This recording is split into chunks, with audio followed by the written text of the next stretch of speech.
as I was saying, thank you so much for that introduction.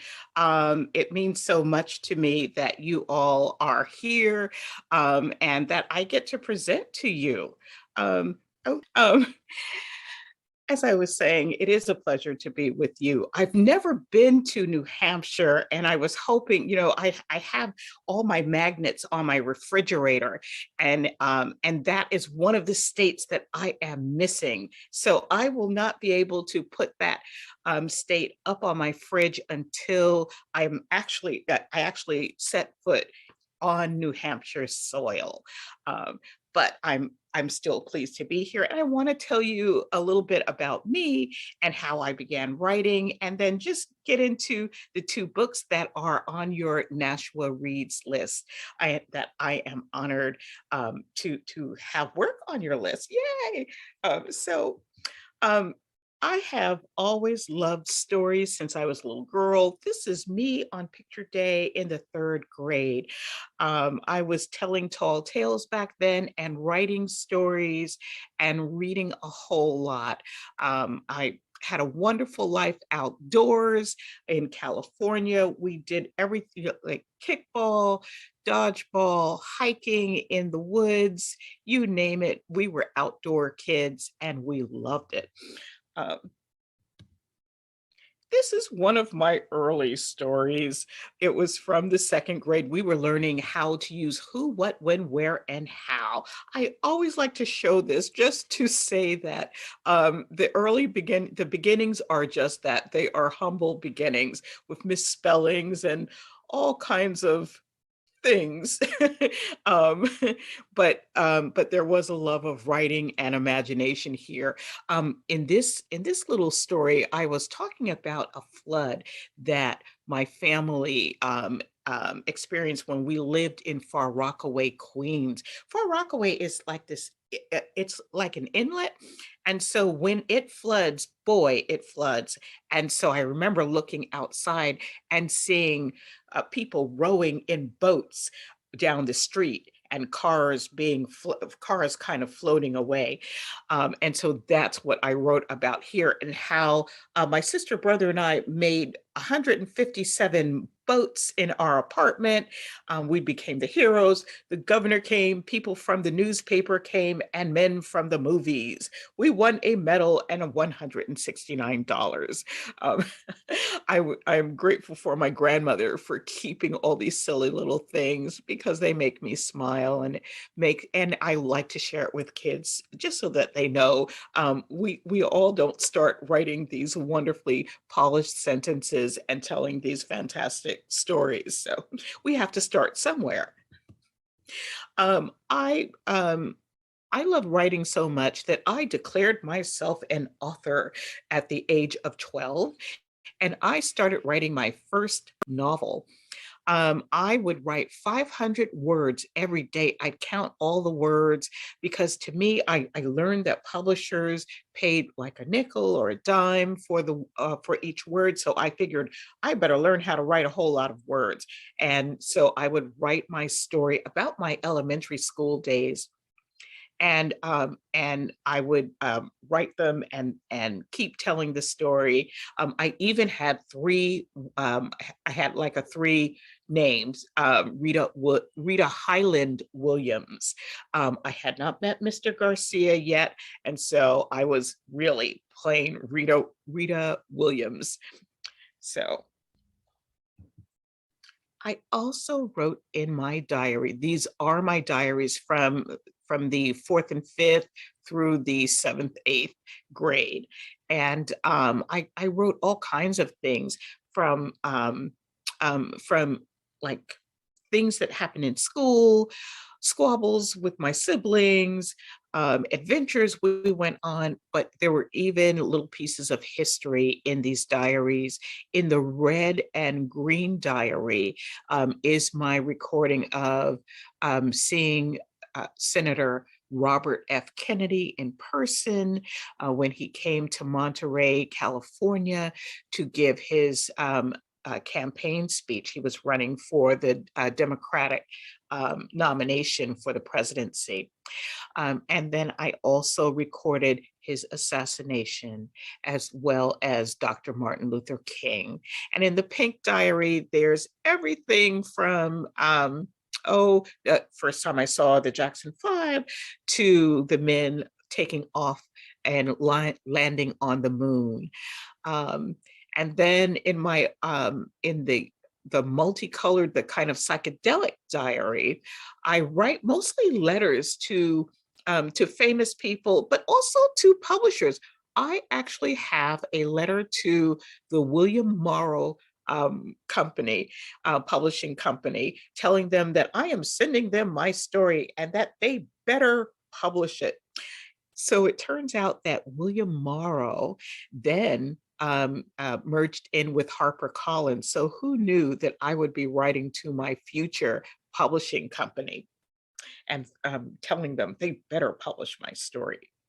Well, eventually I did sell a story when I was 14, a little short story to Highlights magazine about a boy who wanted to talk to birds in the Philippines. Now, have I ever been to the Philippines? No, but I had a best friend, Corazon Velasquez, in the fourth grade, and she told me all of these stories about growing up in the Philippines, and I never forgot them. So I tried to incorporate that feeling of being in the Philippines with birds and bamboo and all of that. So in college, you would think I'd study writing. Well, I did eventually, but I was fascinated with dance. We could never afford dance lessons when I was growing up. So I was on scholarship. And when I learned I could take whatever classes I wanted, oh, I signed up for dance classes.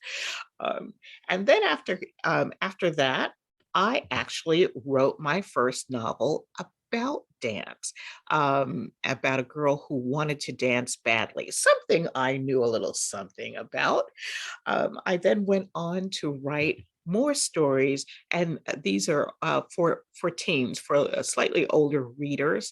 And I dealt with a lot of serious subjects because I was looking out at the world and what I saw, and I didn't think books at that time. And this was the late '80s at up to the mid '90s. I didn't think books really talked about contemporary teen life, especially for Black kids. So I wrote these books, and they dealt with things from teen pregnancy, teen motherhood, um, um, um, entering a whole new life and challenges. Let's see, and also peer violence, and abuse. So I took on very serious subject matters, but I hope you can see or feel that I'm a very lighthearted person. I love to laugh, and so I wanted to write stories that would make people laugh as well. This is my workspace. Okay, so this is an old picture, and that's an old monitor, which I have replaced.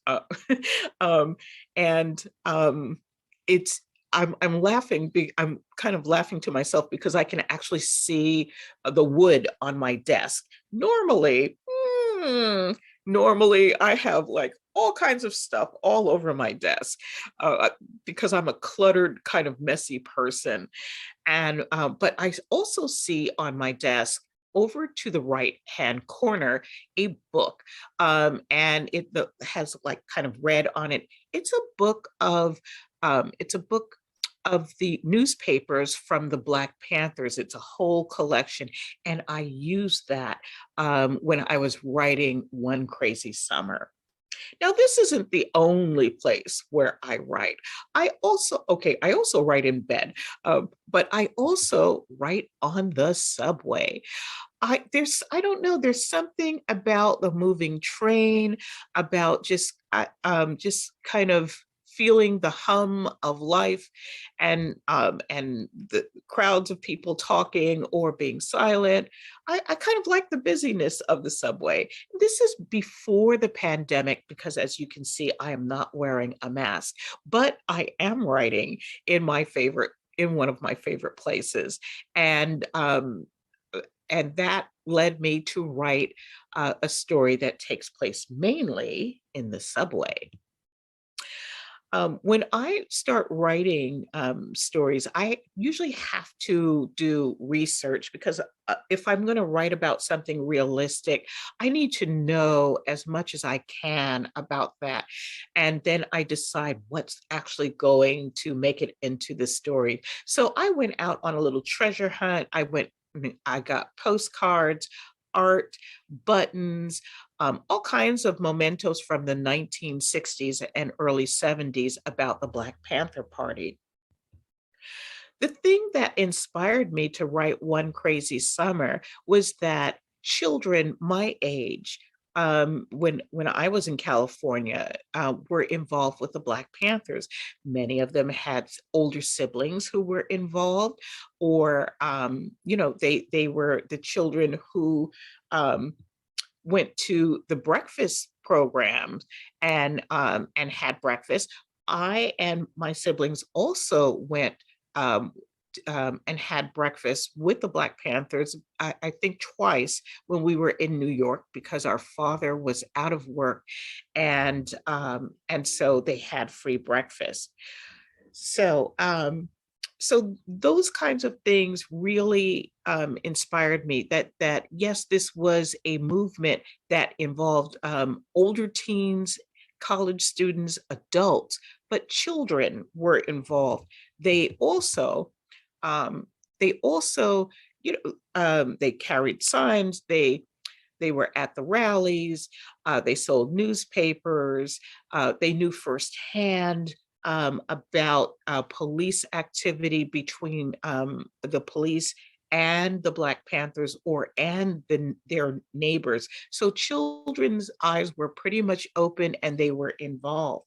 And so I wanted to bring that into a story, but I also wanted it to be a story that was not just about the Black Panthers, but were about three little girls and what they experienced, their hopes and dreams, and just their relationship as siblings, because I had a special relationship with my sister and brother. I am the baby. They still call me that. I am the youngest, and so I wanted to capture that in One Crazy Summer. This is yet another thing that I do when I'm writing. I always have to have, now they call it a playlist. So I always have to have a playlist of music that reminds me of that period because it helps me get into the mood of the 1960s or whatever I'm writing about, so I can feel kind of what the people were feeling and just hear some of the messages that are in the songs.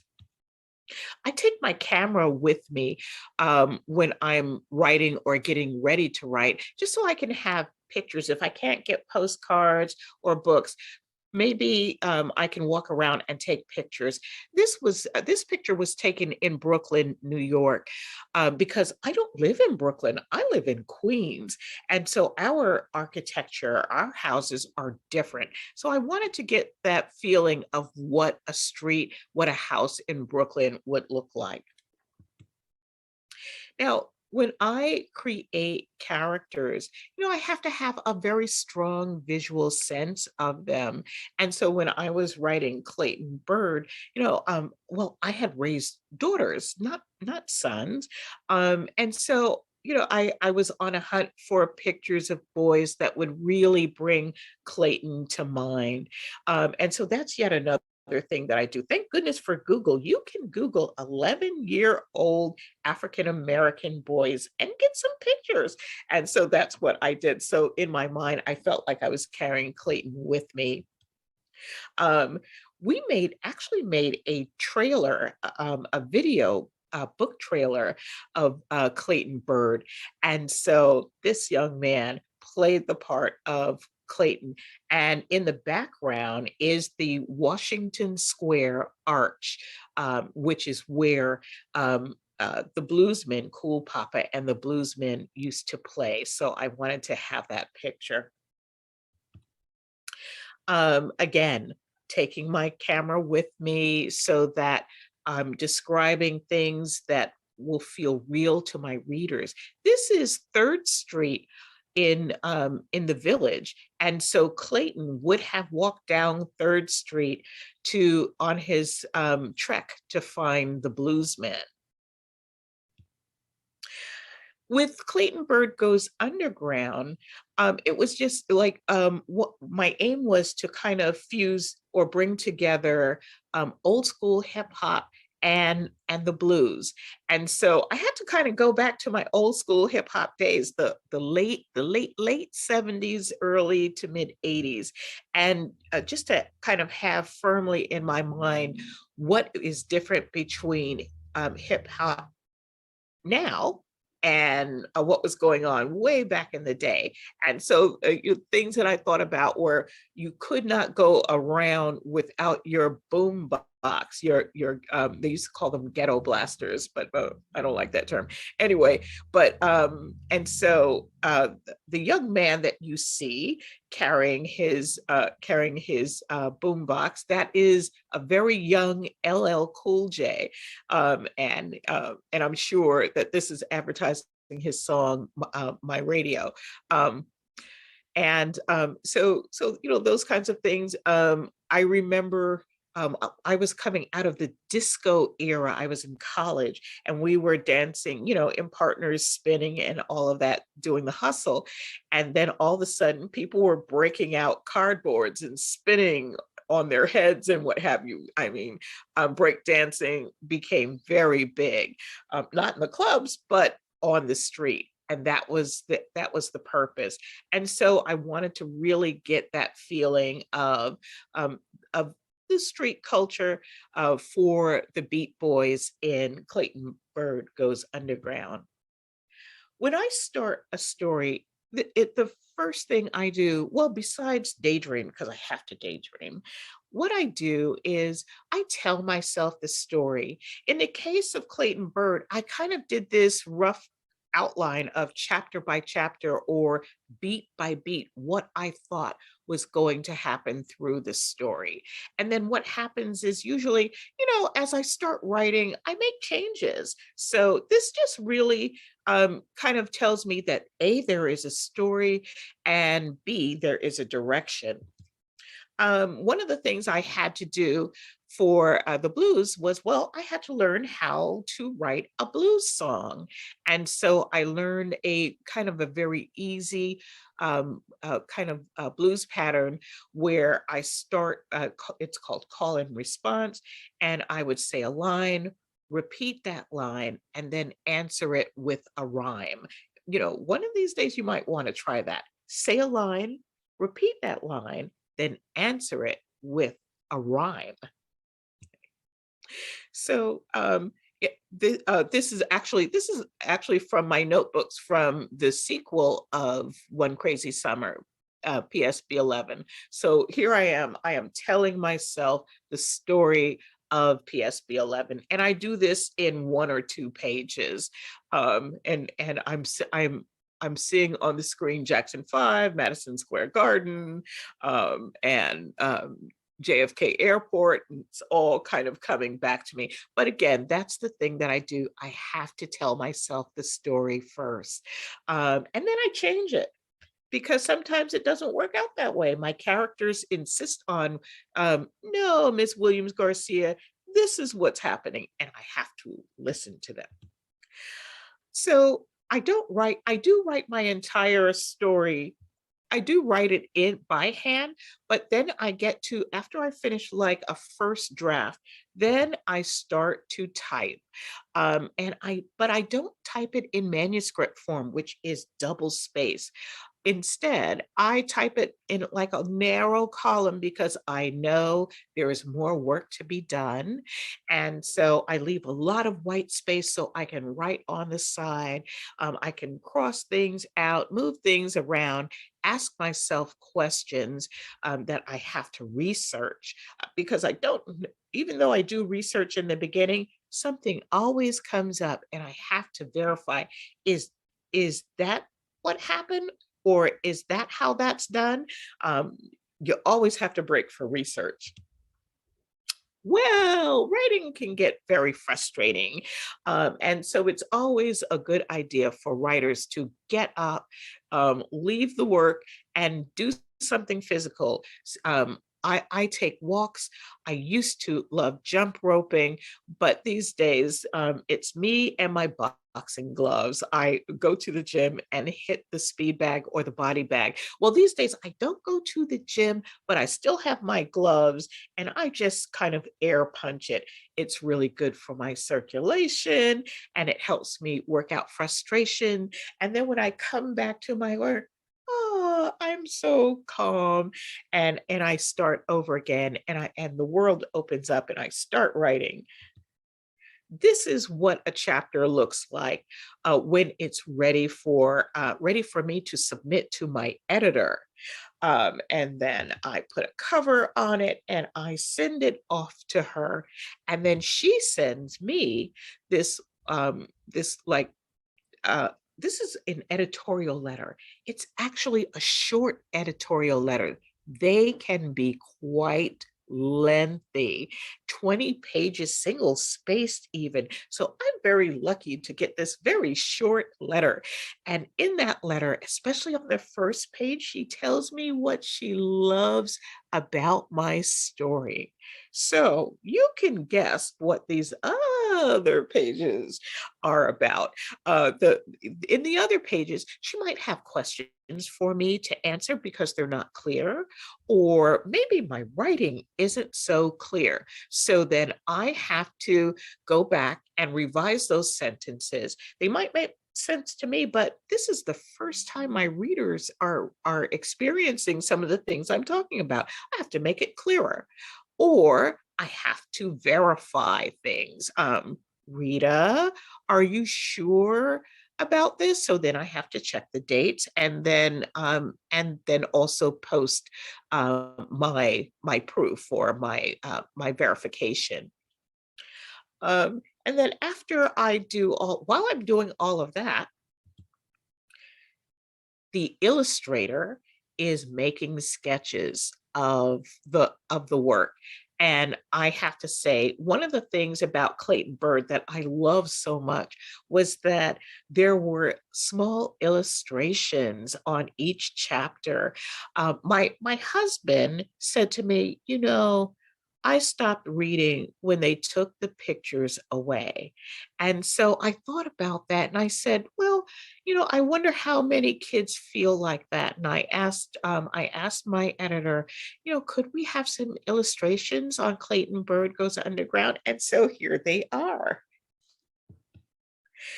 One of the other things I like about the illustrations is that I start to see what the characters look like through the illustrator's eyes. And I am excited because, wow, who knew he would see them even better than I did, you know? So it's really great to see your work through someone else's eyes. So eventually there is the actual book. It did not come with all of the stickers, but I am so grateful that they did, because that One Crazy Summer did earn these medals, because then it gives more opportunities for readers around the country and internationally to see the book, because this book has been translated into many languages. So I'm very pleased about that. And then there were a sequel and ultimately a trilogy, because I got to really like the Gaither sisters, and I didn't think their story was done. Clayton Bryd is also a recipient of recognition, and so I was very pleased, because then that told me, okay, my book will have a little bit longer on the shelf and in the hands of readers. But this is truly the reward that I get from sharing my work, is knowing that people are reading my books, and that, you know, maybe they're identifying with them, they're learning something, or they're laughing, or it might really touch something within them. So that's always kind of a treat for me to know that someone is reading my book. Now, this is my latest offering. It's from the She Persisted series from Chelsea Clinton, and mine is She Persisted Florence Griffith Joyner, who was an Olympic gold medalist, named the fastest woman on the planet, and she was also a fashion icon. I mean, I think she is the one who started the trend in all of those fancy nail extensions and nail art, because she was an Olympic runner and she had 6-inch nails. Imagine that. Well, that is my presentation, and I am ready for your questions. So we have a question in the chat. It says, you talked about the importance of illustration. Have you ever considered collaborating on a graphic novel? Ooh, funny you should mention graphic novel. At this moment, I am slightly behind. Shh, don't tell my editor. In my revision of the text for the graphic novel for One Crazy Summer. Yes, that was quite an experience, and I'm hoping, who knows, maybe 2023? We'll have to wait. We'll see. But yes, that is something that really fascinates me. I'm becoming more and more visual, and I would not mind collaborating on a graphic novel. Hmm. Wow, thanks. We have another question in the chat from one of our young readers here who wants to know if you will ever make a book about a baby. Oh, about a baby. I have to think about that because I'm looking forward to having another grandchild. I have one, hooray. And he is now 3 years old. He will tell you himself he is not a baby. So, I have to think about that. I do have a story called Catching the Wild Wayuzi, and it is not about a baby, but it is about a little girl, and it's modeled after my daughter, my youngest daughter, Stephanie, who is now a doctor of psychology. Stephanie used to run from me on Saturdays because that was the day that I undid her braids and I washed her hair and then have to comb her hair and all of that. And that was the no owie owie me days. And so uh, so there is that story, Catching the Wild Wayuzi, about me kind of chasing her around the house to do her hair. That's great. And actually, one of the questions we had was, how do you say that word, Wayuzi? So thank you. There it is, Wayuzi. Yeah. And you sort of. Oh, that comes from wait, you'll see. Wait, you'll see, Wayuzi. That's where that comes from. Okay. Someone's wondering if you use your own childhood when you're writing your stories. In a kind of a way, I do and don't. From One Crazy Summer, it helped that I grew up in that era, that I grew up in the 1960s, and I was Delphine's age at 11. So the thing that I have in common with Delphine was that I was always watching the news. I was always reading the newspapers. I wanted to know what was going on, and there was a whole lot going on. So that's one thing I have in common with her. But my life was very different because I am an Army brat, and so I followed my father from fort to fort, and my father went to Vietnam, and so my life was very different from what Delphine, Vanetta, and Fern's would have been. But the things that connect us is that siblingship. my relationship with my sister and brother. Sometimes me and Russell would gang up on Roz. Sometimes Roz and I would gang up on Russell, and sometimes Roz and Russell would gang up on me. Poor little defenseless me. Okay, no, actually, I got big very fast. And so, yeah, they had reason. Anyway. But let's see. But I really like being observant, looking, and trying to figure out, what does that mean? And so oftentimes my stories are far away from me personally, and it's about what I see in the world. Thank you. Great. Sort of related to that, someone is wondering, is there one character in One Crazy Summer that you identify with more than the others? Oh, gee, it's kind of hard because I would say in some ways there's little bits of me in Fern, because Fern is kind of a dreamer, and I need to daydream in order for my writing world to be real. So that I identify with Vanetta. Well, see, I had a dance career, not a long one, but I had one, and so there has to be something showy and crowy that would allow me to get up on stage, but personality wise, not so much. And with Delphine, it's kind of the looking out into the world, that kind of thing. That's kind of like me, I think. But identify, and then Cecile. All she wants is peace and quiet. Well, that's not all she wants, but that's one of the things she values. And so as a writer, I can identify with that. Oh, geez, Louise.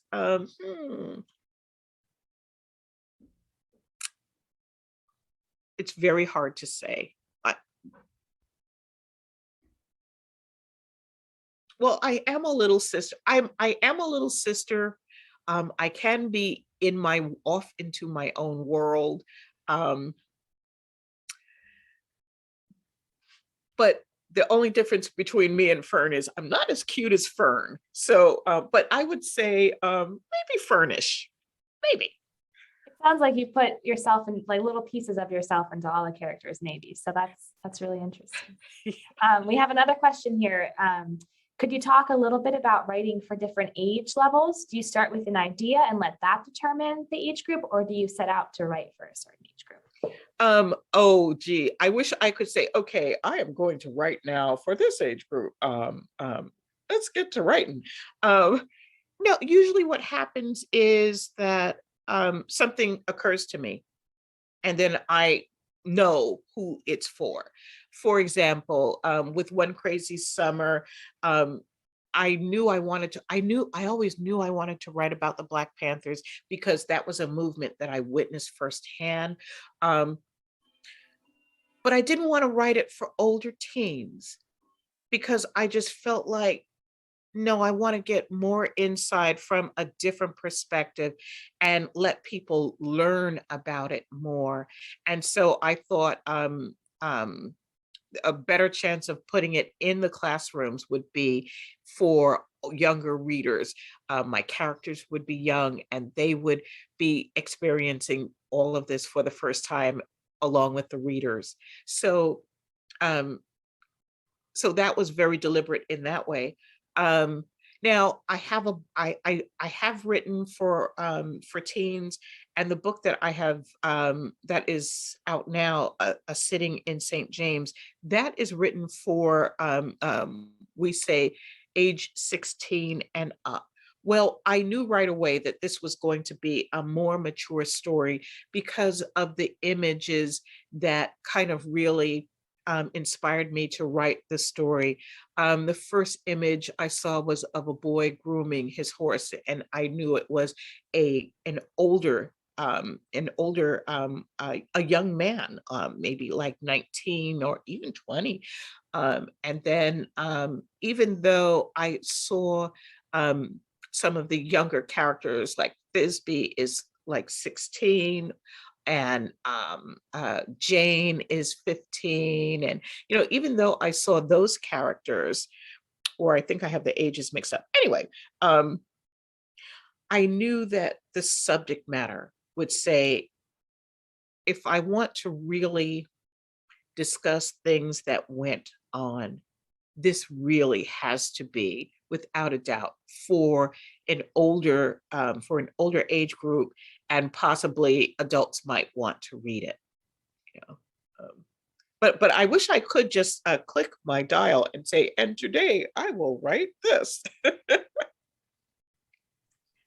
So I'm wondering how you choose your titles for your books. Does that come after the whole story is written usually, or how does that work for you? Okay, so in every case except the thing that I'm working on now, the title comes from something that the characters say. I spend a lot of time kind of imagining, like with my characters, imagining them, seeing them in situation, hearing them respond to things. And usually it's one of the first things that they say to me that that tells me, oh, this is the story. This is the title. I remember one of the first things that I heard from Delphine was I had a lot of fun, but let me tell you, we had one crazy summer. That never made it into the book, but that's what I heard from her. And that was even before I knew all the crazy things that were going to happen. And so it made me say, oh, well, what happened, Delphine? What happened during that summer? It must have been a whole lot. And with the Black Panthers too, let me imagine. So can you tell us a little bit about what you're working on now, or is it top secret? Okay, so straight after I finished One Crazy Summer, I wanted to write a book that was an homage to the games that my brother and I played. My brother is a year older than I am. He taught me how to play chess only so he could beat me. So I wrote this book called The Place of All Games, and it's kind of a fantasy-ish, sci-fi-ish kind of, well, it's speculative. And it's about a group of boys who are raised apart from their society. They are collected as infants and toddlers, and they are raised apart from their people so that they can do nothing else but game, and that they would, when they reach maturity, which would be 12 years old, they would one by one go and face the master of all games and play these games. And so when I wrote it in like this language, and it was very complex and all this stuff. And I loved it, except no one could understand it and I couldn't undo it. So it took me 10 years to finally undo it and really make it readable.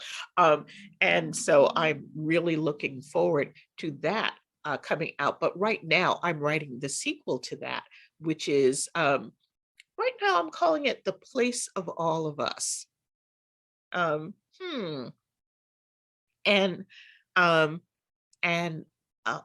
oh, or should I call it Finding the Place of Us? Maybe. Okay, brain firing. Okay, so and that is the sequel. If I start saying what the sequel is about, then I give away the first book, so I won't say what that's about. But I think the title might say something about what's happening.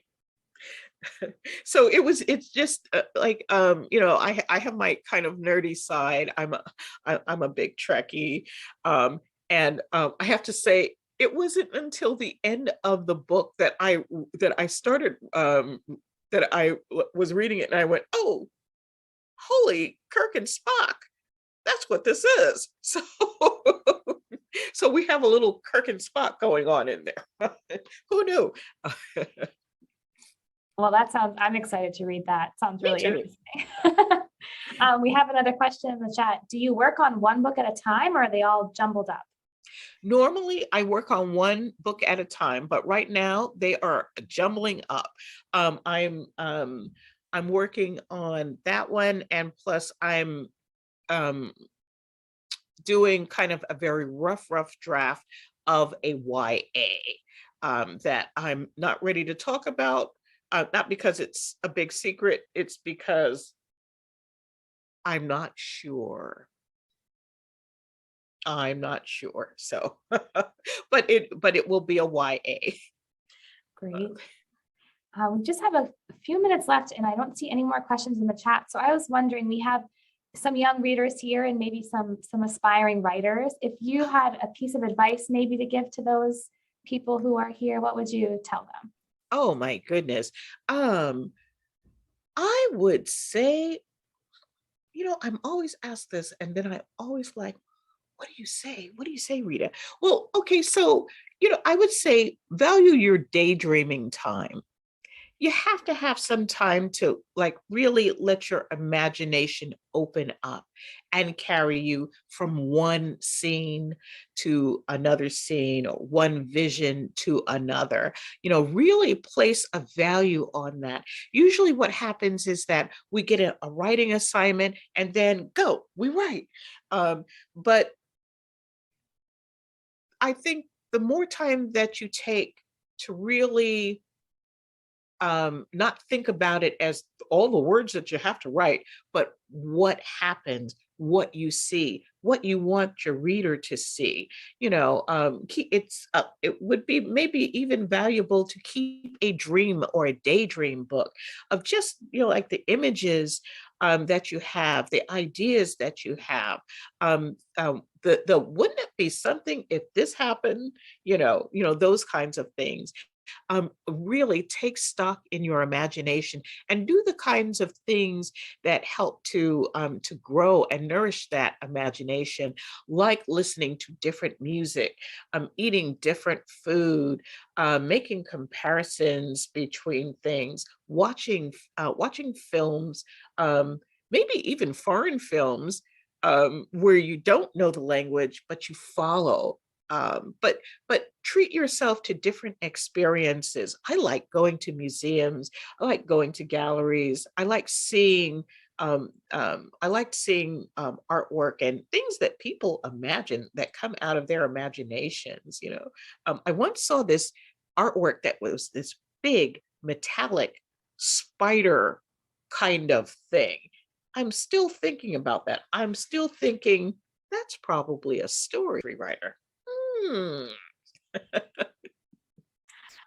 Well, thank you so much, Rita Williams-Garcia, for being here and for writing these two books that have, inspired community conversations. And, I can speak personally, I really enjoyed them. I know a lot of the staff here enjoyed them, and we've had lots of young readers enjoying them too. So thank you so much for being here and for sharing a little bit about your writing process and answering our questions. We really appreciate it. And thank you everyone else for joining us as well. Have a wonderful afternoon. All right. Thank you for inviting me. Yeah. Bye. Bye.